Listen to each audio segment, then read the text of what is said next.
¿Qué tal, amigas y amigos? Bienvenidos al podcast. Lo peor que te pueda pasar es que aprendas algo. Hoy episodio número 13. Deseando que hayas tenido una excelente semana y que te haya servido lo que compartimos en el podcast número 12 sobre la validación de las fuentes. En esta ocasión quiero compartir con ustedes resumir dos capítulos del libro No te ahogues un vaso de agua, que hemos tratado en otros episodios. En esta oportunidad hablando sobre relajar la mente y controlar los pensamientos negativos que llegan a ella. Estamos atravesando la comunidad latina por mucho estrés con todas las situaciones que estamos viviendo en este año 2025, con las nuevas políticas de gobierno. Y sé que este tema inclusive me ha ayudado a mí a poder mantener un poco más de calma en medio de esta tormenta que vivimos. Recuerdo para hablar de este tema, quiero parafrasear una historia que escuché hace algunos años. Inclusive creo que la compartieron en una conferencia general donde hablaban de quién podía reflejar más la paz y la tranquilidad. Y varios pintores fueron llamados para esto y presentaron sus cuadros. Y varios pudieron plasmar el hecho de personas en bosques, con tranquilidad, en paseos, en paisajes bellos. Sin embargo, el que más llamó la atención y fue el ganador fue un pintor que en su obra plasmó un árbol, y en ese árbol dentro de él había un nido. Había una madre ave con sus polluelos o sus pequeños paritos, y fuera de este entorno donde ella estaba había una tormenta alrededor. Entonces, por supuesto, los jueces determinaron que este era realmente el espíritu de la paz y de la tranquilidad, porque reflejaba que en medio de un ambiente tormentoso nosotros podíamos estar también internamente tranquilos y protegidos. Y lo que dice el autor es da estas estrategias para poder calmar esos torbellinos que vienen en nuestra mente y que no nos dan paz y tranquilidad. Decía que Pascal en una oportunidad comentó: todos los problemas de la humanidad proceden de la incapacidad del hombre para permanecer sentado en silencio, a solas en una habitación. El autor dice: yo no estoy seguro de si llevaría el silencio hasta el extremo, pero sí sé que una mente serena constituye los cimientos de la paz interior, y la paz interior se traduce en paz exterior.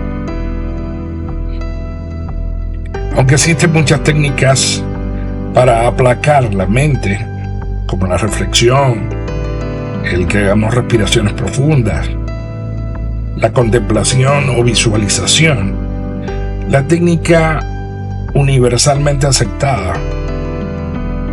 y que se usa con mayor frecuencia es la meditación. Dedicando tan solo unos 5 a 10 minutos diarios, podemos entrenar nuestra mente para que esté llena de paz y armonía. Esta quietud puede ser incorporada a nuestra vida diaria, reduciendo la tendencia a reaccionar e irritarnos y aportándonos un mayor sentido de perspectiva que nos permita ver los pequeños que son los problemas que tanto nos agobian. La meditación te enseña a mantenerte en calma, a proporcionar la experiencia de la relajación absoluta y te enseña a estar en paz. Existen muchas formas y categorías de la meditación. De hecho, hago un inciso para comentarles que por lo menos a mí, que he padecido de ansiedad, me ayudó mucho en momentos inclusive de crisis y lo más importante de esto es que podamos tener herramientas que antes de disparar una crisis nosotros podamos evitar caer en ella. Y en Netflix hay una serie que se llama Guía para la Meditación, Headspace, y es bien amigable. Los colores inclusive de la presentación de la serie es buenísima, y está basada en un experto también en el área de la meditación, y él creo que son unos 8 capítulos de la serie, te enseña diferentes formas en las que podemos nosotros meditar. De hecho, te ayuda, es una guía para la meditación, y yo en lo personal la recomiendo porque vi el efecto que causó. Inclusive cuando me costaba más dormir, lo que hacía era colocarla para un tiempo específico, se apagara el temporizador del televisor, y me ayudaba a relajarme para poder dormir. A veces solamente escuchándola, sin hacer el ejercicio, solamente con escucharlo a él hablar, me daba esa paz y me daba tranquilidad. Entonces, esta es una de los medios que les puedo recomendar, que realmente yo lo he experimentado y me dio resultados y quería compartirlo con ustedes. Sin embargo, a través del internet, tenemos la bendición, aún YouTube, tenemos muchas personas que dan apoyo en cuanto a algunas técnicas de meditación, que podemos comenzar desde eso, de lo más básico. A veces nos conseguimos con algunos más radicales que otros. Sin embargo, nosotros tenemos la oportunidad, para eso Dios nos ha dado la inteligencia, de poder discernir cuál es el que más nos puede servir. Recordaba al inicio que hablaba de que teníamos que tener la mente en blanco, algo que va a ser imposible. Sin embargo, hay personas que dicen que lo han logrado, pero como yo no tenía la vocación de ser un monje de todo del Tíbet, entonces decidí buscar cuál se aplicaba más a mí, cuál me daba más oportunidades y cuál sentía que era mucho más aterrizado. Recuerdo cuando hablamos en el episodio pasado de la confianza, uno de los puntos era la sinceridad, que me parecía más sincero, más aplicable, fue el que yo tomé, y fue el que definitivamente me ayudó. No soy un maestro en la meditación, sin embargo sé que es una herramienta poderosa para evitar que caigamos en crisis de ansiedad o aún de depresión. Entonces, es mi recomendación. Continúa el autor diciendo: existen muchas formas y categorías de meditación, como les comenté. En esencia, sin embargo, la meditación implica dejar la mente vacía. Eso es lo que los grandes meditadores dicen que debería ocurrir. Por lo general se puede practicar a solas en un entorno silencioso. Y para ello él recomienda que por supuesto tú cierres los ojos y concentres la atención en cómo respiras. Inhalando, exhalando, inhalando, exhalando. A medida que los pensamientos entran en tu mente, los dejas marchar con delicadeza y vuelves a concentrarte en la respiración. Como él dice aquí, es lo que yo he percibido, a veces es complejo, más cuando nuestra mente está convulsa, pero la intención es que ella se tranquilice y los menos interrupción que tengamos a través de pensamientos es lo que realmente va a dar el éxito de la meditación.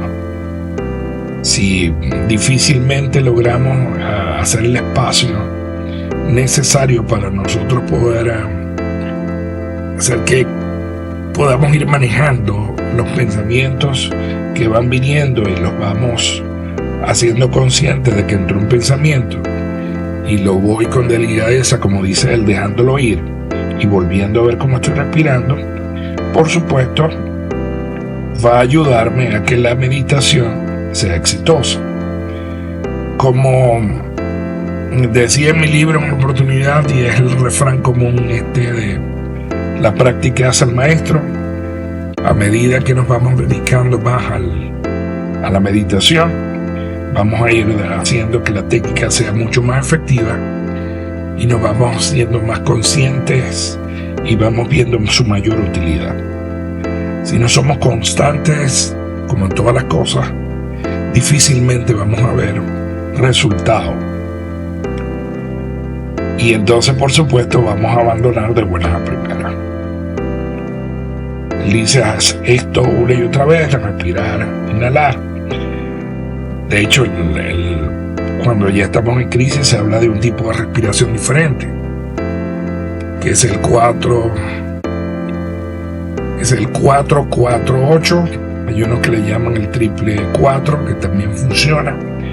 Pero en crisis, cuando ya estamos en una crisis de ansiedad, porque tenemos miedo, porque estamos excesivamente preocupados por algo, esta del 4, que es inhalamos en 4 tiempos, contando 1, 2, 3, 4, mantenemos el aire contando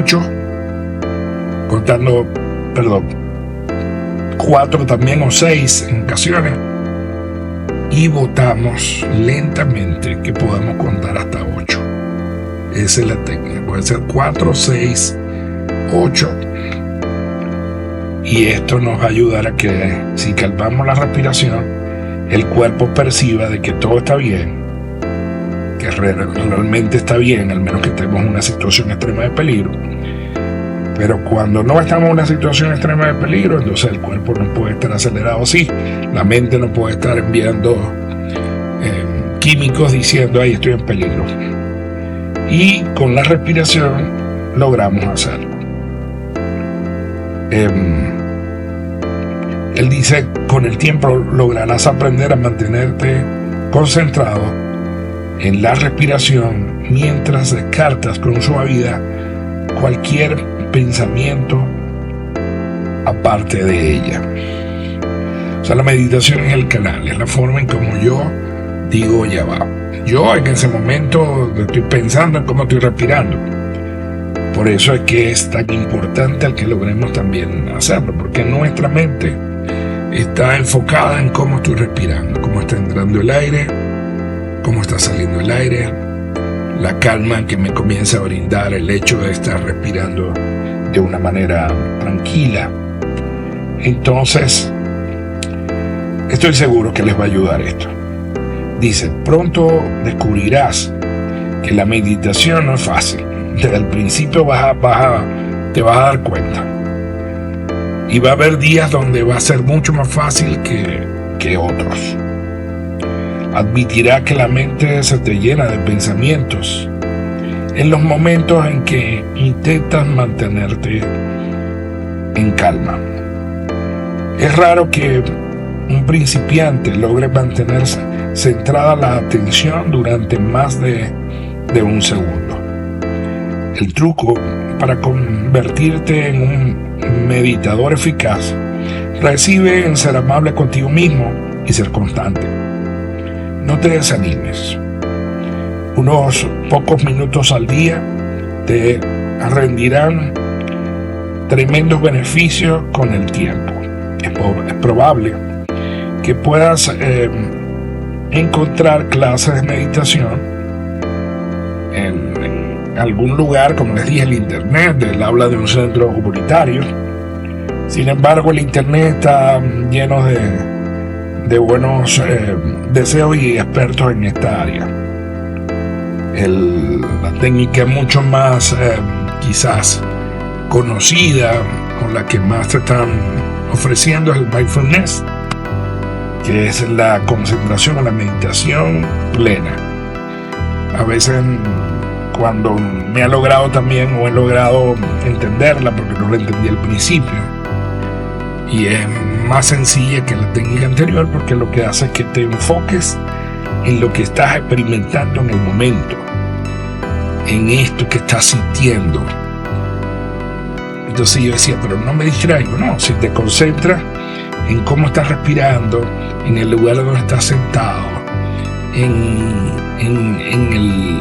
qué estás oliendo, qué estás sintiendo, aún con la ropa que tienes, eso es parte del mindfulness. Y yo decía, pero ¿cómo yo puedo hacer que esto se dé? Si se da. Que pasa que en ocasiones, recuerden, la ansiedad es mirar hacia el futuro, en algo que ni siquiera nos ha ocurrido, pero ya sentimos que nos va a ocurrir. La depresión está asociada con el pasado y siempre olvidamos vivir el presente. Entonces, en el presente, ¿qué es lo que estamos viviendo? Eso que nos preocupó el pasado ya pasó, ya no podemos hacer nada. Pero en el presente, ¿qué es lo que yo estoy experimentando y qué es lo que yo estoy sintiendo? Entonces el mindfulness me ayuda simplemente a poder tener foco en esto, en que yo pueda entender que tengo un día a día, que tengo un presente y debo estar enfocado en el presente. En cuanto a la ansiedad, que es el tema que más me ha ocupado a mí, he aprendido que el 90% de las cosas catastróficas que pienso que podían ocurrir, el 90% no ocurre. Entonces, ¿por qué debo ocuparme por un 10%? Si el 90% de lo que pienso es que es malo y que me va a ocurrir, no ocurre. Dice, es probable que puedas encontrar estas clases de meditación, como te estoy recomendando, el centro comunitario, o algunas personas que inclusive sabemos que ya han experimentado esto de la meditación y nos pueden ayudar. También puedes leer un libro sobre meditación, puedes escuchar audiolibros y puedes también escuchar podcasts que vayan relacionados sobre el tema de la meditación. Les recomiendo un libro que se llama How to Meditate, de Larry Lee Chan, pero les digo, hay incansable, inclusive hay apps que nos pueden ayudar para nuestros teléfonos, para ayudarnos a poder tener y buscar la paz y la tranquilidad que necesitamos a través de la meditación. En cuanto al tema de esto va muy relacionado también al tema de los pensamientos negativos, que a veces nos dedicamos a prestarle mucha atención. El estudio ha dicho que el ser humano tiene alrededor de 50.000 pensamientos al día. Por supuesto, son muchísimos estos pensamientos. Algunos de estos pensamientos son positivos y productivos. Por desgracia, sin embargo, muchos de ellos serán negativos. Enojo, miedo, pesimismo, inquietud. Por lo que respecta a transformarte en una persona más apacible y también comenzar a percibir, ver cómo estamos percibiendo nosotros el mundo. Esto de percibir el mundo va muy relacionado a cómo llevemos también, cómo nos hayamos preparados para recibir cualquier estímulo del medio ambiente. Acuérdense que hemos aprendido con el tiempo que no es lo que afecta al hombre, no es lo que le sucede, sino cómo lo percibe. Si nuestros pensamientos son negativos, por supuesto, nuestra actitud ante las situaciones que vengan y aún las que estamos presentando en el presente van a ser negativas. Dice, los pensamientos, cualquier pensamiento, no son más que eso, pensamientos. No pueden hacerte daño si tú no quieres. Por ejemplo, si te asalta un pensamiento sobre tu pasado, estoy molesto porque mis padres no hicieron un trabajo muy bueno. Un ejemplo de ello. Puedes abstraerte, cosa que hacen muchas personas, y dejarte arrastrar por un torbellino interior. O sea, puedes decidir que ese pensamiento te domine, o puedes conferirle importancia a ese pensamiento dentro de tu mente y convencerte de que en efecto deberías ser feliz. Puedes reconocer que si te dejas llevar, ese pensamiento crecerá y crecerá como una bola de nieve. Entonces hay que descartarlo, no podemos darle más cabida a ese tipo de sentimiento. Además que si comenzamos a asociarlo de cómo nos estamos sintiendo, qué nos está diciendo el cuerpo, por supuesto que no nos ayuda en nada. Pensamiento que hace que yo me sienta enojado, que comienzan a recorrer por mi cuerpo químico, que en lugar de sentir tranquilidad, paz, sosiego, comiencen a afectar mi vida, mi actitud, inclusive no solamente la mía, sino que yo soy hay un efecto rebote y también afecta la vida de los que me rodean. Entonces yo tengo que simplemente descartarlo. A veces nos preocupa, por supuesto, las cosas que dicen los demás. Hay uno más que otro que le damos más importancia a esto de que dicen los demás. Y eso, por supuesto, comienza a alterar o afectar nuestra vida. Recordaba el que se consideró también un mentor de Richard Carlson, de este psicólogo y psiquiatra, el doctor Don Dyer, que él decía, nosotros tenemos que tener mucho cuidado porque dejamos que los comentarios de las otras personas afecten nuestra vida. Y en ocasiones nos afectan tanto que nos amargan. Entonces, imagínate tú que te toque hacer bueno, a veces ni estaba pensando en que fueras una figura pública, como en el caso de él, que escribe libros y que depende también de la opinión de otros, de acuerdo a sus libros, para poder mantenerse quizás económicamente inclusive. Pero yo pienso que en ocasiones ni siquiera eso. O sea, nos damos una importancia tan alta que aunque no seamos figuras públicas, por supuesto, estamos pendientes de lo que dicen los demás de nosotros. Esto a veces yo lo considero un trastorno de la personalidad. Y recuerdo que él enseñó en uno de los capítulos de este libro que se llama Tus zonas erróneas. Él hablaba de que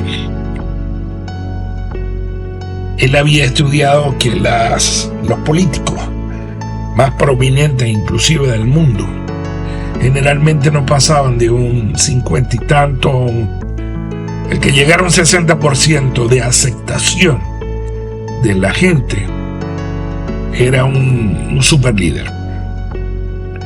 Y nosotros podemos corroborar esta cifra con los que hemos considerado que son pongamos el ejemplo de candidatos políticos a la presidencia. El que consideramos que haya sido el más reconocido, el más aceptado, estas son las estadísticas de ellos. Entonces, cuando él aprendió eso, él decía, estas personas que son tan habilidosas, que son personas que dependen de la aceptación de las masas, si ellos no son aceptados más del 60%, pongamos 54%, por darle un número, entonces ¿por qué yo debo preocuparme de las críticas de las personas cuando sé que no soy una persona que dependo de las masas y que sé que no voy a lograr más de un 60%? Entonces él decía que cuando él aprendió esto, evaluaba y decía, a ver, de lo que me han hecho crítica, de 10, ¿cuántos son? Si son 3, 4, el 40%. Todavía estoy ahí en el número. Y algo que me llamó mucho la atención también, que él decía, también puedo fortalecerme o tomar como ancla los comentarios positivos que la gente ha hecho sobre mi actuación o sobre cualquier tema que me estén cuestionando. Decía, yo dejé de preocuparme de los críticos de mis libros, que siempre los hay. Dejé de preocuparme de los críticos de mi libro y aprendí a como que manejarlos. Cuando alguien me escribía algo muy positivo y era una persona bien reconocida, decía él, yo lo que hacía era que guardaba ese artículo o ese mensaje que él me había enviado, lo guardaba. Si era un recorte del periódico o se dirigía a mí a través de un email, yo guardaba ese email viendo las cosas positivas que él decía sobre mi trabajo. Y maravilloso era que cuando alguien me criticaba, que también era un crítico reconocido, yo lo que hacía era, bueno, le enviaba el email o el artículo a esa persona que me había criticado y le había dicho, bueno, entonces discute con él, o sea, con el que había hecho el comentario positivo, y pónganse de acuerdo cuando me vayan a hacer una observación. Y eso me pareció maravilloso. Va a ser difícil que tengamos un email, pero sí tenemos el reconocimiento, y hay mucha gente positiva que está alrededor de nosotros, que sin hipocresía nos hablan de las cosas buenas que hemos hecho, y yo creo que en esas son las que tenemos que basarnos, sin olvidar que somos seres humanos y que tenemos, por supuesto, grandes oportunidades de mejora, sin perder la perspectiva y dejar de ser humildes. Sin embargo, tenemos que poder entender que siempre va a haber alguien que quiera hacernos daño a través de comentarios, aún de acciones. Pero cuando son más los que están a favor, entonces tenemos que dejar de preocuparnos por ello. Mis queridos amigos y amigas, espero que les haya gustado este episodio, que sea de provecho para ustedes en esta semana, y que podamos encontrarnos nuevamente en el próximo episodio la semana que viene. Se les quiere, se les ama. Habló para ustedes David Villalobos Monzán, Davillán.